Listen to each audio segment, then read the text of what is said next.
ایک ایسی حدیث مبارکہ جسے میں جب بھی پڑھتا ہوں رونگٹے کھڑے ہو جاتے ہیں.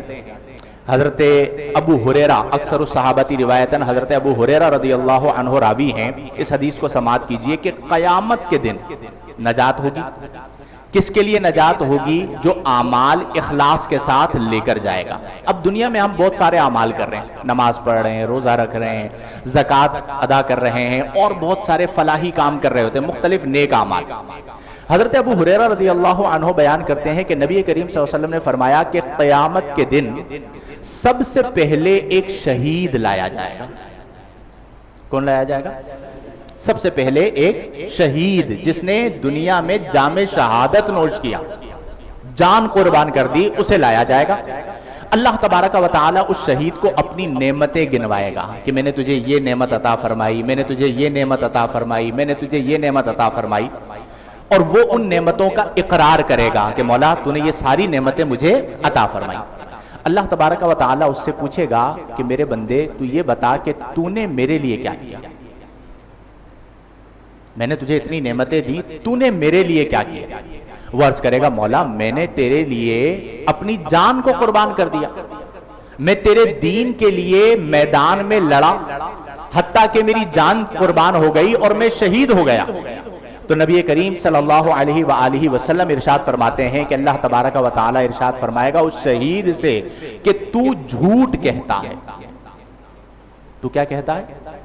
اللہ فرمائے گا تو جھوٹ کہتا ہے، تو نے اس لیے لڑا تاکہ تجھے بہادر کہا جائے، تاکہ تو بہادر کہلوائے، اور دنیا میں تجھے شجاع اور بہادر کہہ دیا گیا. اب میری بارگاہ میں تیرے لیے کوئی اجر نہیں ہے، میرے فرشتوں اسے منہ کے بل گھسیٹ کر جہنم میں داخل کر. اللہ اکبر.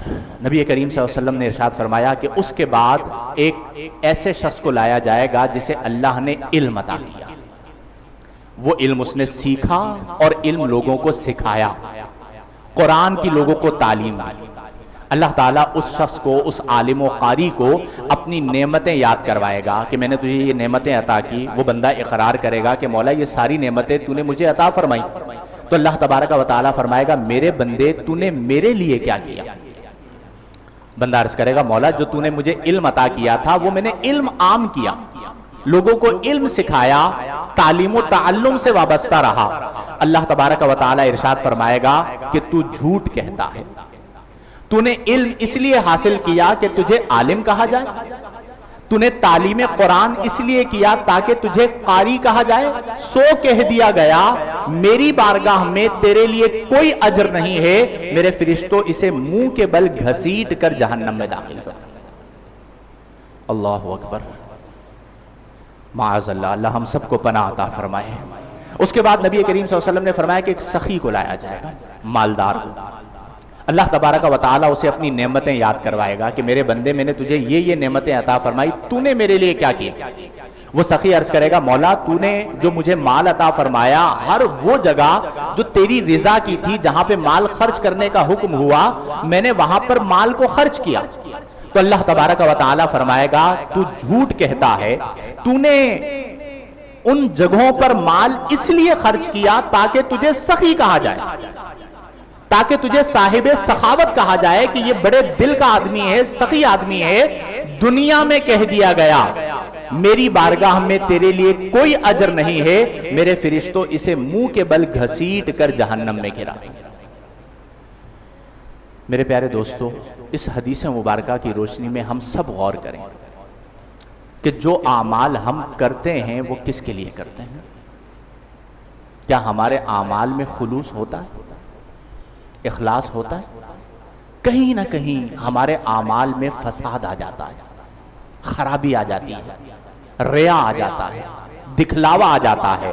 اور وہ دکھلاوا ہم لوگوں سے تو چھپا سکتے ہیں، لیکن نبی کریم صلی اللہ علیہ وسلم نے فرمایا کہ ان اللہ لا ينظر الى صورکم واموالکم، اللہ تعالیٰ نہ تمہارے چہروں کو دیکھتا ہے نہ تمہارے اموال کو دیکھتا ہے، اللہ تبارک و تعالیٰ تمہارے دلوں کو دیکھتا ہے اور تمہارے اعمال کو دیکھتا ہے. تو ہمیں کس کو ٹھیک کرنا ہوگا؟ بولیے اونچی آواز سے. دل کا فساد آج ہمارے معاشرے میں بہت عام ہو گیا. ہم بعض اوقات آپس میں مل رہے ہوتے ہیں لیکن کیا ہمارے دل بھی ایک دوسرے سے مل رہے ہوتے ہیں؟ مومن کے دل میں کینہ نہیں ہونا چاہیے. کیا ہم آپس میں جب ملتے ہیں، ایون مسجد کی آپ مثال لے لیجئے، مسجد میں ہم ملاقات کرتے ہیں تو کیا ہم کینے سے پاک ہو کر ملاقات کرتے ہیں؟ ہمارے دلوں میں دوریاں آ گئیں، ہمارے دلوں میں فساد آ گیا، ہمارے دلوں میں حسد آ گیا، ہمارے دلوں میں بغض آ گیا، جس کا نتیجہ کیا ہوا کہ آج ہمارا معاشرہ فساد میں مبتلا ہو گیا.